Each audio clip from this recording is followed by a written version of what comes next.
সুপ্রিয় দর্শক, আমি তাজওয়ার মাহমিদ স্বাগত জানাচ্ছি আজকের সম্পাদকীয়তে। ঢাকার সোহরাওয়ার্দী উদ্যানে আজ লাখো কণ্ঠে একত্রে উচ্চারণ হয়েছে গাজা তুমি একাও নও। প্যালেস্টাইন সলিডারিটি মুভমেন্ট বাংলাদেশের উদ্যোগে আয়োজিত মার্চ ফর গাজা কর্মসূচিতে যেন পরিণত হয়েছে জাতির বিবেকের প্রতিচ্ছবি। বাংলাদেশে স্পষ্ট করে জানিয়ে দিল, বিশ্বজুড়ে যে কোনো নিপীড়ন, আগ্রাসন ও বৈষম্যের বিরুদ্ধে এদেশের মানুষ সবসময় দাঁড়াবে অন্যায়ের বিপরীতে। এমন সময় দেশে দেখা দিচ্ছে নারীর প্রতি নানা ধরনের অসহনশীল ও অন্যায় আচরণের ঘটনা। একজন উপজেলা নির্বাহী কর্মকর্তা যিনি দাবি করেছেন বোরকা না পরা ও নারী হয় তাকে অফিস থেকে বের করে দেওয়া হয়েছে। অপরদিকে মডেল মেঘনা আলম গ্রেফতার হয়েছেন বিশেষ ক্ষমতা আইনের মতো কালাকানুনে। এই দুই ঘটনায় নারী পক্ষ আজকে নিন্দা জ্ঞাপন করেছেন। ফিলিস্তিনে বাংলাদেশের মানুষের সমর্থন ও অভ্যন্তরীণ রাজনৈতিক বাস্তবতা সহ আজকের সম্পাদকীয়র বিষয় নির্ধারণ করা হয়েছে ঐক্যবদ্ধ বাংলাদেশ। আর এ নিয়ে আলোচনার জন্য স্টুডিওতে উপস্থিত আছেন মাহমুদুর রহমান মান্না, সভাপতি নাগরিক ঐক্য, এবং গোলাম মাওলা রনি, সাবেক সংসদ সদস্য ও রাজনৈতিক বিশ্লেষক। দর্শক, আপনারাও এই আলোচনায় অংশ নিতে পারেন। এই জন্য আপনাদের ফোন করতে হবে টেলিভিশনে দেখানো নাম্বারে, এছাড়া ফেসবুকের মাধ্যমে আপনাদের মন্তব্য পাঠাতে পারেন। আলোচনার শুরুতে জানিয়ে দেব এখনকার প্রধান শিরোনামগুলো। ফিলিস্তিনের স্বাধীনতা চেয়ে লাখো মানুষের মোনাজাত। মার্চ ফর গাজায় জনসমুদ্র ঢাকা। গণহত্যার বিচারসহ 5 দাবি। মুসলিম বিশ্বকে ইসরায়েলের সঙ্গে সম্পর্ক ছিন্নের আহ্বান। ডিসেম্বর থেকে জুনের মধ্যে নির্বাচন করতে সংস্থার কার্যক্রম এগিয়ে নেয়ার তাগিদ প্রধান উপদেষ্টার। মের মধ্যে দলগুলোর সঙ্গে আলোচনা শেষ করতে চায় ঐক্যমত্য কমিশন। 7 কলেজ নিয়ে হচ্ছে ভিন্নধর্মী বিশ্ববিদ্যালয়। বিভিন্ন ক্যাম্পাসে থাকবে আলাদা অনুষদ। চূড়ান্ত হওয়ার আগে অন্তর্বর্তী প্রশাসনেই চলবে কার্যক্রম।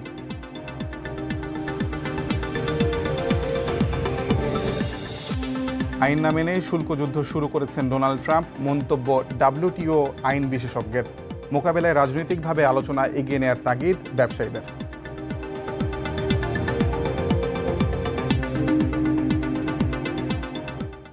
আমি গোলাম রনি আপনাকে দিয়ে আলোচনা শুরু করতে চাই। প্রথমে আজকে যে ঢাকা শহরে বিশাল এক মার্চ ফর গাজা, ফিলিস্তিনে যারা নিপীড়িত মানুষ আছে, নিপীড়নের শিকার মানুষ আছে, তাদের জন্য আজকে বাংলাদেশের মানুষ হাত তুলেছে একসঙ্গে, এবং তাদের বিরুদ্ধে তাদের ওপর যে নিপীড়ন চলছে ইসরায়েলের পক্ষ থেকে, সেটির বিরুদ্ধে পুরো মুসলিম বিশ্বকে, মুসলিম যারা নেতা আছেন তাদেরকে একত্রিত হতে বলেছেন, ইসরায়েলের সঙ্গে সম্পর্ক ছিন্ন করতে বলেছেন। আমরা দেখলাম যে এই ফিলিস্তিনের পক্ষে বাংলাদেশের মানুষ যখন রাস্তায় নেমে এসেছে, সব রাজনৈতিক দলই একটি মঞ্চে আসলে একত্রিত হয়েছে।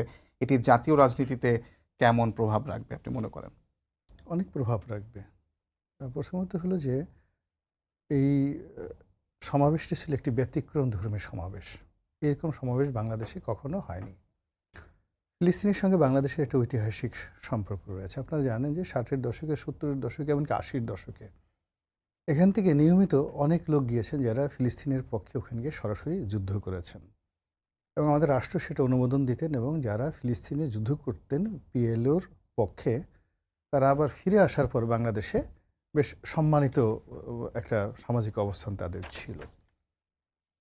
তো সেই জায়গাতে এখন অনেকগুলো বাঁক তৈরি হয়েছে। অর্থাৎ 80-র দশকে ফিলিস্তিনের যে অবস্থা ছিল, তারপরে যখন এটি শান্তি চুক্তি হলো, সেখানে সীমিত আকারে স্বায়ত্তশাসন দেওয়া হলো, PLO এবং হামাস যখন আলাদা হলো, গাজা এবং পশ্চিম তীর যখন আলাদা হলো, জেরিকো যখন হলো, মিশর, সব মিলিয়ে পুরো মধ্যপ্রাচ্যের যে রাজনীতি, সেই রাজনীতির কারণে কিন্তু আজকের যে ফিলিস্তিনের সমস্যা, এটি এত নির্মমতা পেয়েছে, এতটা ভয়াবহতা লাভ করেছে। এখন বাংলাদেশে আমরা যে বিশাল সমাবেশ করলাম, এটি ফিলিস্তিনের যে অভ্যন্তরীণ রাজনীতি বা ইসরায়েলের হুমকি ধামকি বা পশ্চিমা বিশ্ব, ওখানে আমার কাছে মনে হচ্ছে তারা এটা, মানে যাকে বলা হয় এক বিন্দু পানি যদি তাদের গায়ে পড়ে যে ধরনের একটা অনুভূতি, ওটাও তাদের মনে হবে না। ইসরায়েলি কিছু মিডিয়াতে বাংলাদেশের এই বিষয়গুলো নিয়ে রিপোর্ট আসছে, কিন্তু বাংলাদেশের সঙ্গে যে ইসরায়েলের সম্পর্ক বা ইসরায়েলের যে এই মুহূর্তে যে ডমিনেটরি পাওয়ার, তাতে আমাদের যে সমাবেশটি এখানে যদি যা হয়েছে তার সাথে আরও 100 গুণ হতো, তাতেও পরিস্থিতির কোনো উন্নয়ন হতো না বা হবে না। কিন্তু যেটা আমাদের উপকার হয়েছে সেটা হলো এরকম একটা উপলক্ষকে কেন্দ্র করে আমরা যে একটা অন্যায়কে ঘৃণা জানাতে পেরেছি, রিগ্রেট করতে পেরেছি, ইটস এ গুড সাইন। যে আমরা হোক না সেটা ফিলিস্তিনটা, কিন্তু আমাদের এই অভ্যাসের কারণে আগামী দিনে বাংলাদেশের যে কোনো একটা মন্দ কাজকে আমরা কিন্তু ঐক্যবদ্ধভাবে না বলতে পারবো। হুম। এই গেল একটা বিষয়। ২ নম্বর হলো যে আমাদের রাজনীতিতে অনেক দিন ধরেই একটা অনৈক্য লক্ষ্য করা যাচ্ছিল। কেউ কারোর সঙ্গে দেখা সাক্ষাৎ করে না, বসে না। কিন্তু এবার দেখলাম যে বেশ সবাই একত্রে একই মঞ্চে তারা দাঁড়িয়েছেন। ছেলে, বুড়ো, নবীন, প্রবীণ, নারী, পুরুষ এবং এখানে মেয়েদেরও অনেক উপস্থিতিতে দেখা গিয়েছে। তো সাধারণত যারা ইসলামপন্থী, ইসলামিস্ট, তাদের নেতৃত্বে এই জিনিসটা হয়েছে এবং সেখানে মেয়েদের যে উপস্থিতি এটা বেশ উল্লেখযোগ্য ছিল। তো আমরা যে একটা মডারেট ইসলামের দিকে যাচ্ছি, আধুনিক ইসলামের দিকে যাচ্ছি, এই সমাবেশের মাধ্যমে সেটি প্রমাণিত হলো। ৩ নম্বরে যেটা মনে হলো যে আগামী দিনে কে হবেন বাংলাদেশের প্রধানমন্ত্রী, এরকম একটা দৃশ্য আমরা ওখান থেকে কল্পনা করতে পারি। এখানে দেখলাম যে ২ জন নায়ক বা ২ জন মহানায়কের নেতৃত্বে মূলত এই সমাবেশটি হয়েছে তাদের আহ্বানে। ১ নম্বরে হলেন ডক্টর মিজানুর রহমান আজাহারি, ২ নম্বরে হলেন জনাব আহমদুল্লাহ, ইসলামী বক্তা, খুবই নামকরা। উনাদের আহ্বানে এই বিশাল সমাবেশ, যারা গেছেন বিএনপি, আওয়ামী লীগ তো না, বিএনপি, জামাত থেকে শুরু করে সবাই মূলত জাতীয় নাগরিক পার্টি। হ্যাঁ, সবাই গিয়েছেন মূলত এই ২ জন মানুষের আহ্বানে, এসেছেন এই ২ জন মানুষের আহ্বানে। এখন আমরা ইসলামিস্টদেরকে, ওয়াজ যারা করে তাদেরকে সাধারণত মনে করতাম যে এরা টাকা নেয়, ওয়াজ করে, এদের কোনো সামাজিক গুরুত্ব নাই। কিন্তু এদের হুকুমে, এদের আহ্বানে বিএনপির মতো বড় দল রেসপন্ড করে এবং মঞ্চে গিয়ে দাঁড়ায় তাদের পাশে ছবি তোলার জন্য, তাদের পাশে বসে সেলফি তোলার জন্য, তাদের সাথে হ্যান্ডশেক করার জন্য। তাদের মধ্যে যে উদ্গ্রীব যে একটা ভাব আমরা দেখলাম এই সমাবেশের মাধ্যমে, এটা রাজনীতির জন্য একটা ইতিবাচক, যে আগামীতে আমাদের দেশে যে একটা ইসলামী বিপ্লবের কথা হচ্ছে এবং আগামীতে যারা ইসলামী রাষ্ট্র বা খিলাফতের কথা বিভিন্ন সামাজিক মাধ্যমে ভাইব তোলা হচ্ছে। তো এই যে ইসলামিস্ট দলগুলোর যে একটা জয় জয়কার বা ইসলামপন্থীদের আহ্বানে যে আমাদের যে র্যাডিক্যাল পলিটিক্যাল পার্টিগুলো আছে তারা যে আহ্বানে সাড়া দিয়ে যেতে পারে, এটার একটা প্রথম মহড়া হয়ে গেল। ২ নম্বর হলো যে এখন এরকম একটা সমাবেশ যদি ধরুন জামাতের আমির ডাকতেন কিংবা তারেক রহমান সাহেব ডাকতেন, আমার কাছে মনে হচ্ছে না যে এত লোক এখানে আসতো বা কেউ এইভাবে রেসপন্ড করতো। কিন্তু আজহারি সাহেব যখন ডেকেছেন, আহমদুল্লাহ সাহেব ডেকেছেন, আপনি ধরে নিতে পারেন যে আগামীর রাষ্ট্রনায়ক হিসেবে, সরকার প্রধান হিসেবে তাদের একটা পোর্ট্রেট এই সমাজে অনেকের সামনে দিয়ে দেওয়া হলো।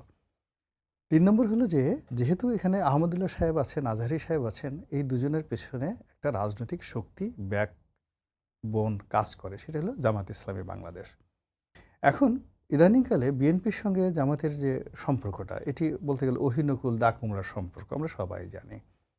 কেউ কারো মানে মানে যত বিষোদ্গার রয়েছে, যেটা আমরা গত ১০-২০ বছর কল্পনাও করতে পারি না, সেই জিনিসগুলো হচ্ছে। অথচ তাদেরই ভবিষ্যৎ নেতা, যাকে কেন্দ্র করে, যাতে ভবিষ্যতে যিনি আমিরে জামাত হবেন বা যিনি উজিরে আজম হবেন বাংলাদেশের, যিনি মেহমান আজিম হবেন, তো তার আহ্বানে বিএনপির সমস্ত নেতারা সেখানে ছুটে গেলেন।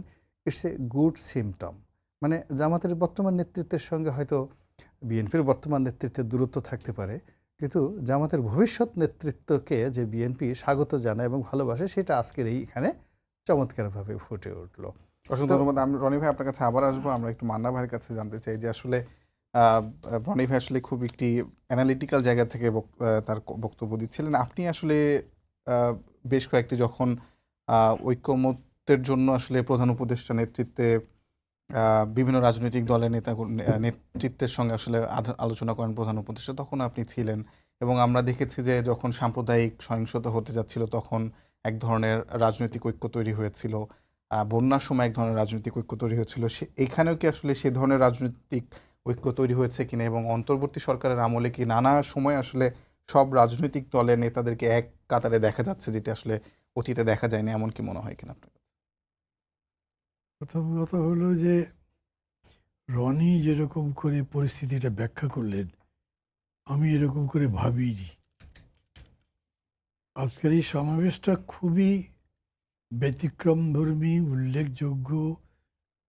আমি বলবো বাংলাদেশের জন্য একটা দিক নির্দেশনামূলক হয়তো বলা যায়, কিন্তু এটা রাজনৈতিক মূল্যায়ন যেটা বললো, আমার মাথায় এটা কখনো আসেনি। ধরেন যেরকম করে ডক্টর ইউনূস বললেন, আজকেও বলেছেন, জি।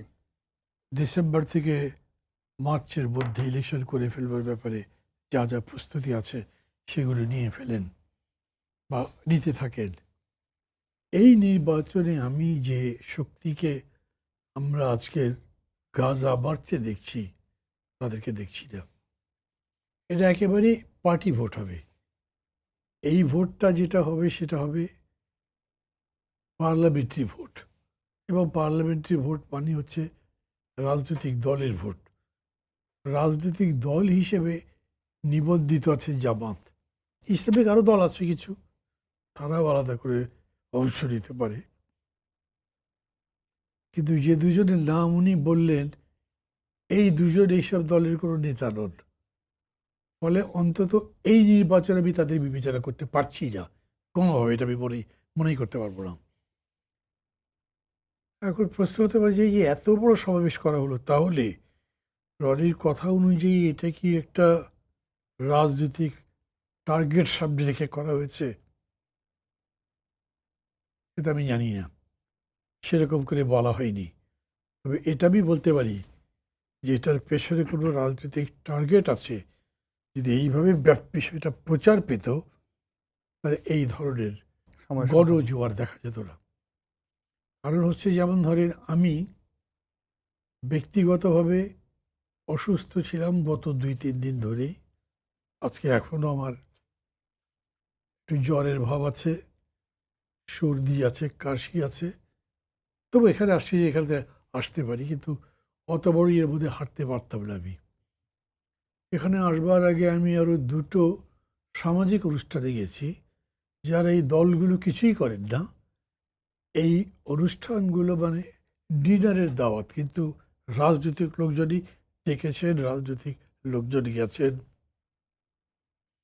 তাদের মধ্যে কেউ কেউ গল্প করছে তারা নেতৃস্থানীয়, নামে পরিচিত আছেন। তারা বললেন 10 কিলো হেঁটেছেন তারা। কেউ বলেছেন আমরা তো 10 মাইল হেঁটেছি, এবং নারীরাও আছে তার মধ্যে। এরকম নয় যে কেবল জামাতের মহিলারা হেঁটেছেন, তা না, তারাও হেঁটেছেন। আমি মনে করি যে আসলে গাজা মানে এতই একটা অমানবিক নৃশংস ব্যাপার গত অনেক দিন ধরে চলছে, যে এর ডাকে মানুষ সাড়া দেবেই। জুলাই আগস্ট অভ্যুত্থানের পরে বাংলাদেশের মানুষের মধ্যে একটা অভূতপূর্ব জাগরণ হয়েছে। 15 বছর পরে পরে মার খেয়েছি, পাল্টা বেড়ে যখন জিতে দাঁড়িয়েছি, তখন নিজেকে সিকান্দার মনে হচ্ছে। যে কোনো ধরনের স্ট্রাগলে রেসপন্ড করার মতো তার মধ্যে একটা স্পৃহা বলেন, অনুপ্রেরণা বলেন, প্রণোদনা বলেন, তৈরি হয়েছে। আমি এটাকে এগুলোকে তারই প্রকাশ বেশি করে দেখছি।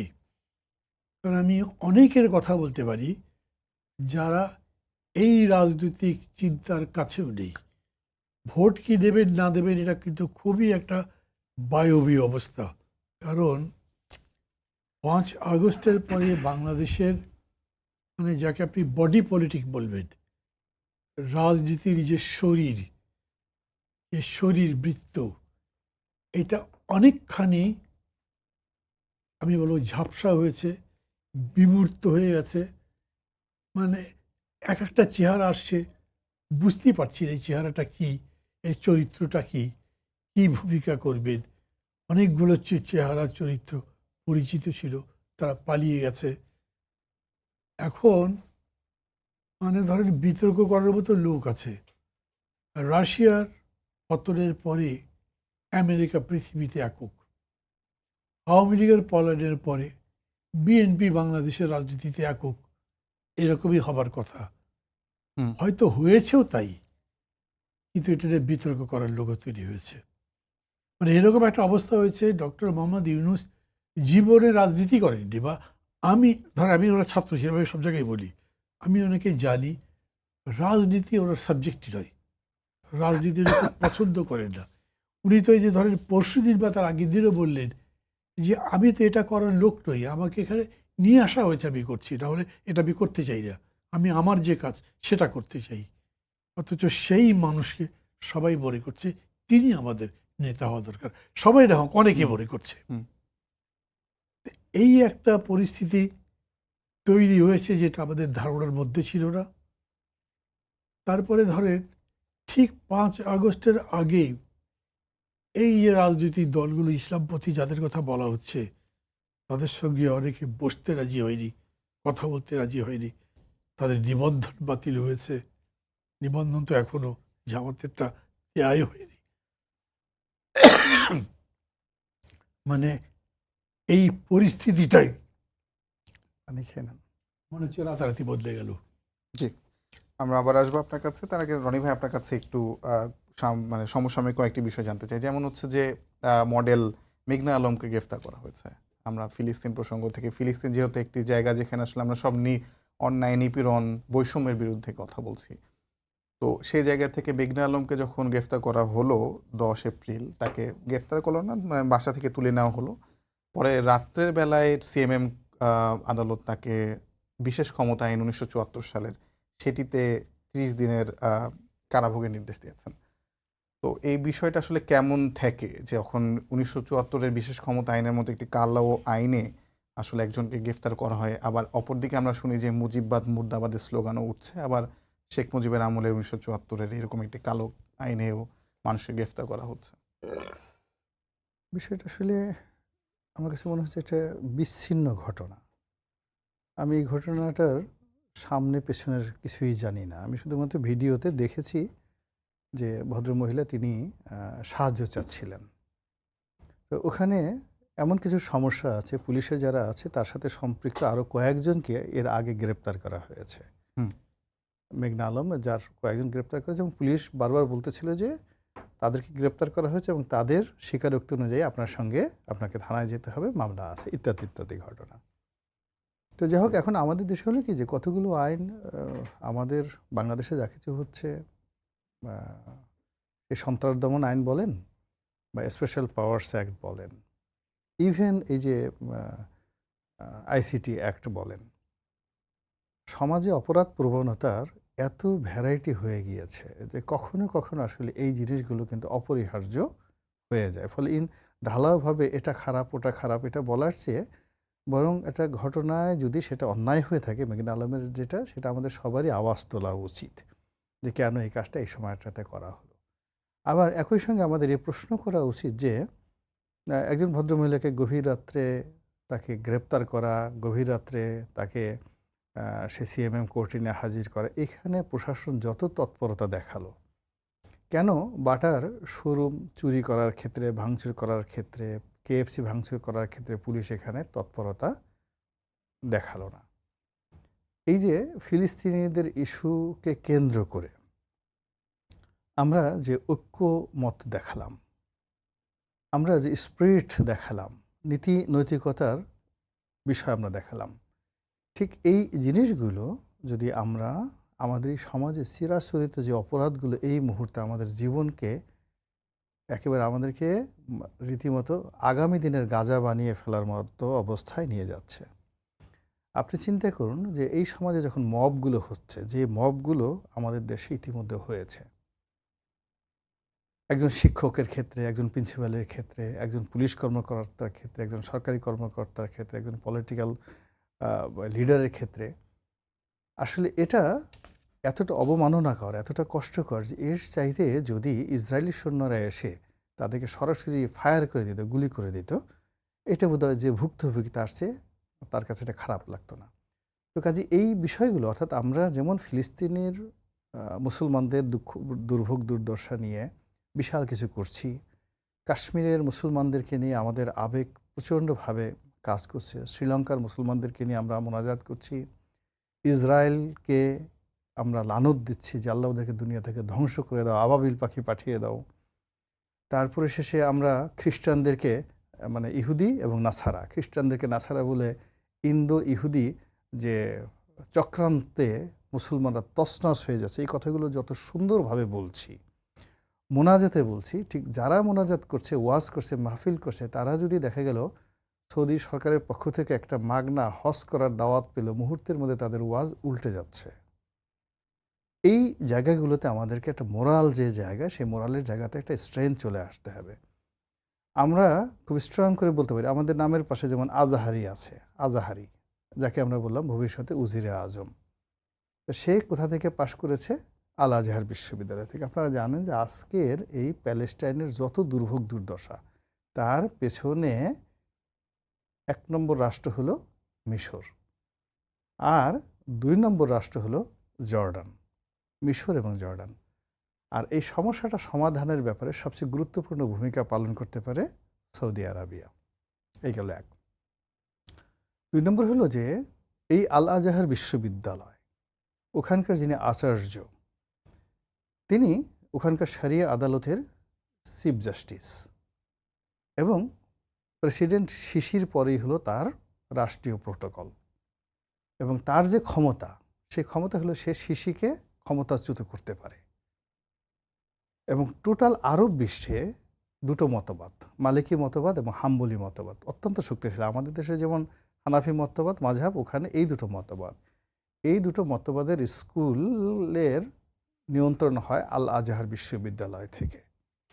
আমরা এই বাংলাদেশে বসে বায়তুল মোকাররমের খতিবের একটা কথা আমাদের এই সমাজে মানে পাবলিকের মধ্যে কোনো গুরুত্ব বহন করে না, কিন্তু আল আজহারের যিনি আচার্য ইমাম, তিনি যদি একটা ফতোয়া দেন মধ্যপ্রাচ্যে আগুন ধরে যাবে, আমরা কি একদিনের জন্য এই ফিলিস্তিনের পক্ষে আল আজহার বিশ্ববিদ্যালয়ের একটা মিছিল, এবং সেই মিছিলের নেতৃত্ব দিয়েছেন আল আজহার বিশ্ববিদ্যালয়ের এই আচার্য এবং ইমাম, যাকে বলা হয় গ্র্যান্ড মুফতি, গ্র্যান্ড ইমাম, এরকম ঘটনা কায়রোতে আপনারা কি দেখেছেন? তো তাহলে যেখানে যার ঘরের মধ্যে আগুন লেগেছে, তিনি আগুন নিভাচ্ছেন না। আমরা দূরে যারা পাড়া প্রতিবেশী আছি, আমরা আমাদের জীবনের হাজারো সমস্যা, সেগুলোকে ধামাচাপা দিয়ে প্রতিবেশীর বাড়িতে আগুন লাগছে কেন, তাড়াতাড়ি তসবিহ আনো, মোনাজাত করো, দোয়া পড়ো, কোরআন তেলাওয়াত করো, এরপরে বিরাট জিয়াফত করো, গরু জবাই করে খেয়ে তারপর আল্লাহর কাছে দোয়া করো যে আল্লাহ তাড়াতাড়ি আকাশ থেকে আবাবিল পাখি পাঠিয়ে দাও, আমরা তো পারছি না। অথচ এই পুরো সমস্যাটা ক্রিয়েটেড বাই তার কি? এখন জামায়াত ইসলামের প্রমোটার কারা? তুরস্ক।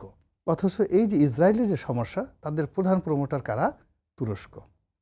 সেই ব্যাপারে তো কোনো কথাবার্তা হচ্ছে না। এখন প্রবলেমটা যেখানে, সেই জায়গাটাতে ডিপ্লোম্যাটিক লাইনে যে কথাগুলো বদলা দরকার, যে প্রতিবাদগুলো দরকার, প্রতিবাদ করা দরকার মিশরের বিরুদ্ধে, জি, প্রতিবাদ করা দরকার সৌদি আরবের বিরুদ্ধে, জর্ডানের বিরুদ্ধে। অসংখ্য ধন্যবাদ। আমি আবার আসবো আপনার কাছে। আমি মান্না ভাই আপনার কাছে জানতে চাই যে আজকে নারী পক্ষ আসলে 2টি ঘটনা নিয়ে নিন্দা এবং বিবৃতি দিয়েছে। একটি হলো যে মডেল যার কথা বলছিলাম মেঘনা আলম, এবং অপরটি হচ্ছে যে ফেব্রুয়ারির 12 তারিখে একটি ঘটনা, দিনাজপুরে একজন ইউএনওকে ছড়িয়ে দেওয়া হয়েছিল এবং সেখানে একটি মব ক্রিয়েট করা হয় এবং বলা হয় যে বোরখা না পরার কারণে এবং তিনি নারী হওয়ার কারণে সেখানকার উপজেলা নির্বাহী কর্মকর্তা থাকতে পারবেন না। এই বিষয়গুলো আসলে কি ধরনের প্রভাব আসলে এখনকার রাজনৈতিক প্রেক্ষাপটে, সামাজিক প্রেক্ষাপটে রাখছে বলে আপনি মনে করেন? দেখেন, সহজ জিনিস তো কঠিন করে ভাবলে লাভ হবে না। গণতন্ত্র মানে ব্যক্তি স্বাধীনতা, ব্যক্তির মধ্যে নারীও পড়ে, নারীরও স্বাধীনতা। নারী স্বাধীনতা আজ বিশ্বে স্বীকৃত। আপনি এই যে ঘটনাগুলো বললেন, ধরেন এই যে মডেল মেঘনার গ্রেপ্তার, যেরকম করে রনি বললেন, আমিও তো আসলে বিস্তারিত কিছু জানি না, পত্রিকায় যা পড়েছি। তো পত্রিকায় যা পড়লাম তাতে কি মনে হলো, মহিলা আক্রান্ত বোধ করছেন, উনি লাইভে ছিলেন, সেইখান থেকে দিয়ে বলছে কেউ আমাকে উঠিয়ে নিয়ে যাচ্ছে। এত বিভীষিকার চিত্র একটা। এরকম হবে কেন? আমার জীবনে এরকম একটা ঘটেছিল। আমার বাসায় এইভাবে পুলিশ ঘেরাও করে রেইড করার মতো করে আমার বাইরের গেট বন্ধ করেছে, ভেতরে এসে ঢুকছে। তখন আমি কোনো উপায় না পেয়ে একটা লাইভ করে বলছিলাম যে এরকম হচ্ছে। ওই কারণে না কোন কারণে আমি জানি না, আমাকে গ্রেপ্তার ওই রাত্রে করেনি, ওটা আরও পরে হলো। কিন্তু এগুলো বিভীষিকাই, এগুলো কোনো গণতান্ত্রিক চিন্তা ভাবনা। আর যখন নারীর জন্য এটা করা হচ্ছে, তখন তো আপনাকে আরও বেশি করে বলতে হবে যে সোসাইটি আরও পেছনে আছে। একটা উন্নত সমাজে নারীর স্বাধীনতা অধিকার আরও বেশি করে স্বীকৃত হওয়া উচিত। এখানে উল্টা জিনিসটা দেখছি। আর বিশেষ ক্ষমতা আইনের প্রয়োগ সম্পর্কে আপনার মন্তব্য কি আসলে? এটি কি আসলে না, এখন বিশেষ ক্ষমতা আইন প্রয়োগ হবে কেন? হওয়ারই তো প্রশ্ন নাই। এখন এটা তো একটা হয়েছে কি, দেখেন, এই আইনটা বাতিল করা হয়নি, আইনটা রয়ে গেছে। রেখেছেন কেন?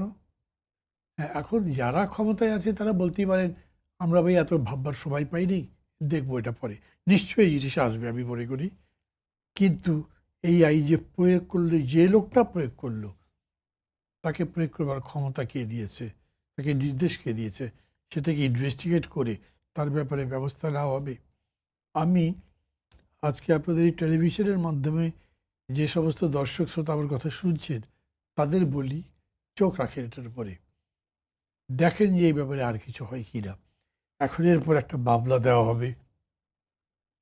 ধরা যাক এই মহিলা কোনো ক্রাইমের সাথে যুক্ত আছেন এবং সেই জন্যই তারা তাকে খুঁজছে এবং সেই রকম একটা মামলা দিল।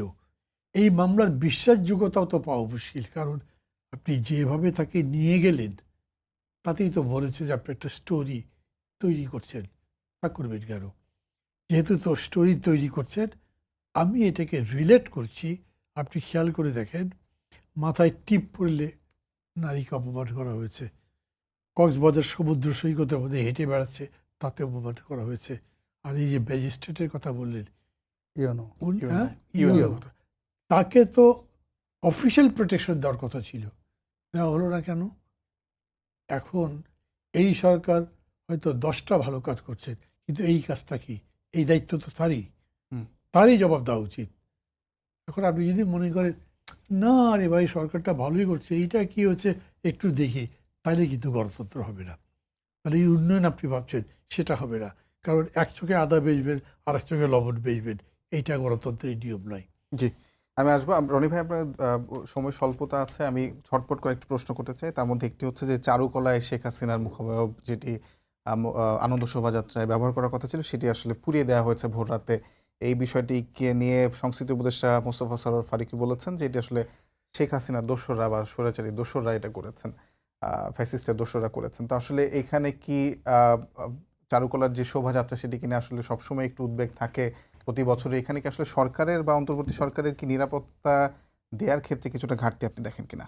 প্রথমত এখানে মোস্তফা সরোয়ার ফারুকীকে ব্যাপকভাবে জিজ্ঞাসাবাদ করা উচিত এবং কেন এরকম একটা মানে যাকে বলা হয় যুগান্তকারী একটা মনুমেন্ট তৈরি করা হলো। আমি ওই মূর্তিটা দেখেছি, শেখ হাসিনার যে মূর্তিটা, বীভৎস একটা মূর্তি তৈরি করা হয়েছে। মোটা নিয়ে যদি রাস্তায় আসতো আওয়ামী যে ফ্যাসিজম, সেই ফ্যাসিজমের একটা নিদারুণ যাকে বলে একটা পোর্ট্রেট তারা কিন্তু সেটা তৈরি করেছিল।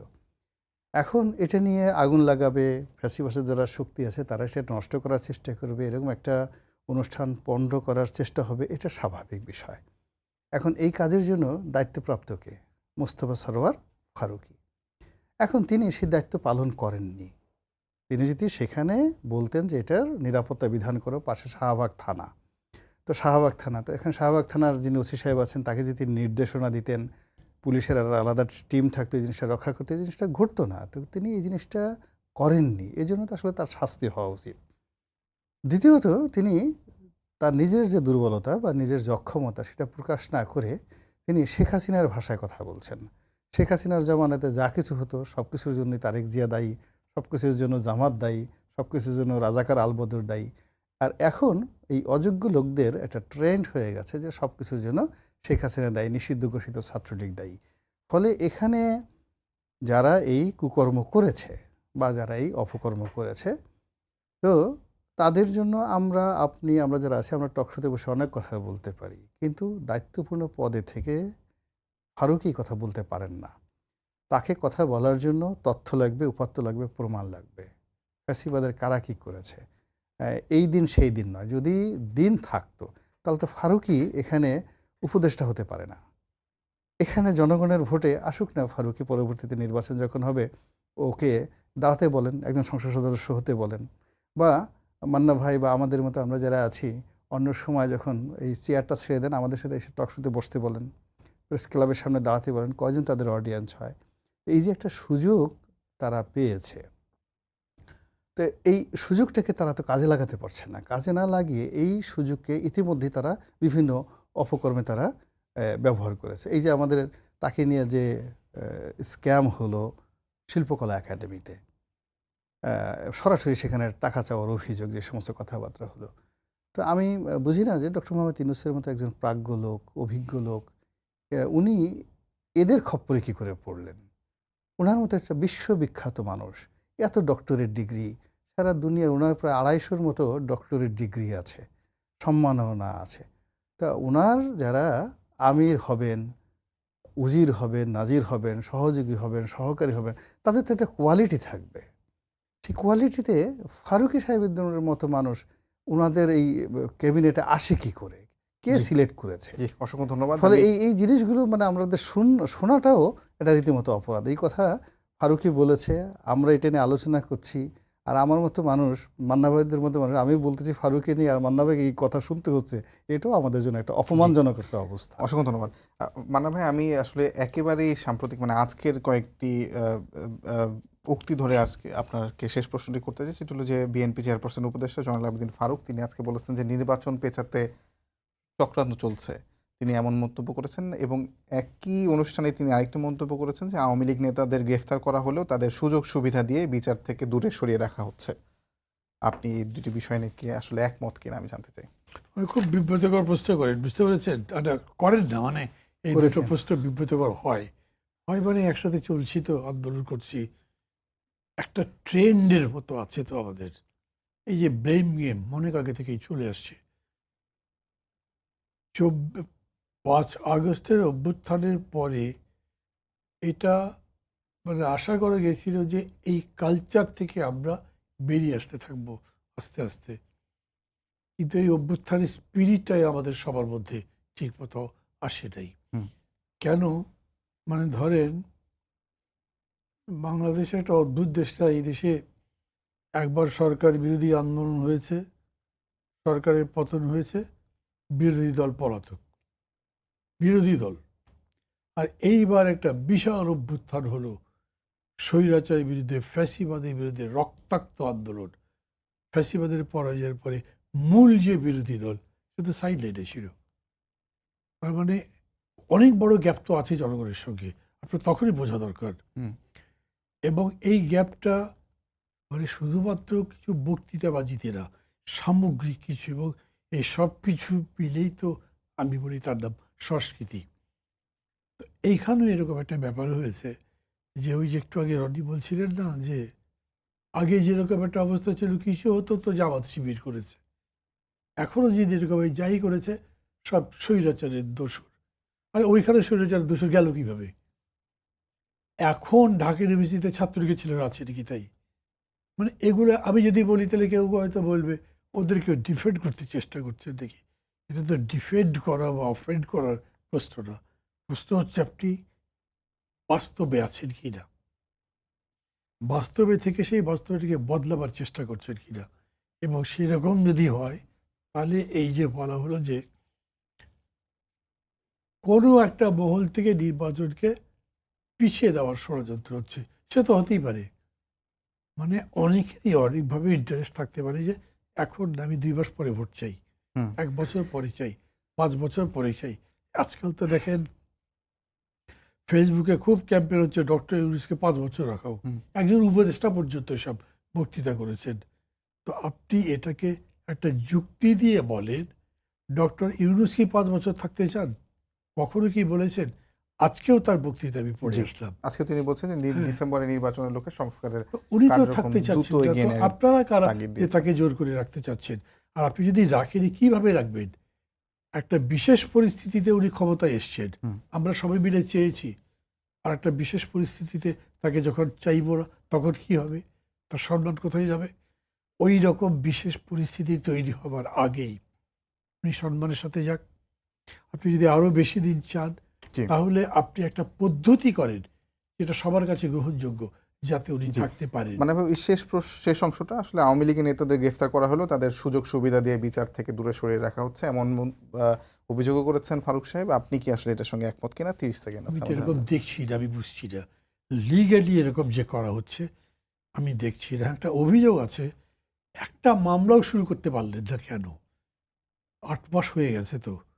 এটা আমি মনে করি যে এই জায়গায় সরকারের ব্যর্থতা আছে। মানে এতদিন লাগবার কথা না। এগুলো তো সরকারের প্রশাসনিক ক্ষেত্রে অনেক জায়গায় ব্যর্থতা আছে। এই যে গতকালকে বোধহয় দেখলাম প্রথম আলোতে পুলিশের কত ১৭৩ না কতটা সিনিয়র গুরুত্বপূর্ণ, পোস্ট, হ্যাঁ জি। খালি। এগুলোর কি কোনো জবাব আছে নাকি? তো এটাও আমি মনে করি এইরকম জিনিস ঠিক আছে, এগুলো অভিযোগ ঠিক আছে। আর বাকি হচ্ছে আপনি কথা বললে এরকম বলেন কোনো কোনো মহল নির্বাচন নাও চাইতে পারে, ষড়যন্ত্র করতে পারে, কিন্তু এই কারণে নির্বাচনের কোনো বিকল্প নাই। অসংখ্য ধন্যবাদ সবাইকে। ধন্যবাদ জানিয়ে শেষ করছি আজকের সম্পাদকীয়। আগামীকাল রাতে আবারও দেখা হবে একই সময়ে। শুভরাত্রি।